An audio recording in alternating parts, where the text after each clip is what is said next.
તમે કોક દી કષ્ટભંજન હનુમાનજીના દર્શન કરવા હાળંગપુર જાવ ને તો સાળીંગપુરની બાજુમાં પંખીના માળા જેવું જમરાળા ગામ છે. કોક દી જાજો અને જમરાળામાં એક જોગીડો હાથમાં કમંડળ લઈ અને આવ્યો અને નદીના પટમાં બેઠો આદેશ આદેશ કરીને ધૂણો ધખાયો અને આદેશ આદેશ નો નારો લાગવા મંડ્યાનો.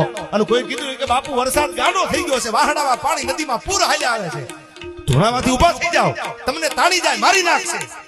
અને તેથી ફકડાનાથ નામનો નવનાથ માયલો નાથ જેને કહી હકાય એ ફકડો હોય ને ફિકર ન હોય, ફકડા વા ફિકર ખાઈ ગઈ.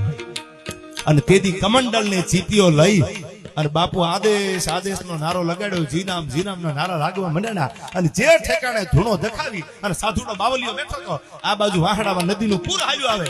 અને કોઈ કીધું બાપુ ઉભા થઈ જાઓ, બાપુ ઉભા થઈ જાઓ. એ કે હું ડગલું દઉં નહીં આઈથી શું કામ. અને જે વાહડામાં પાણી નદીનું હાલ્યું આવતું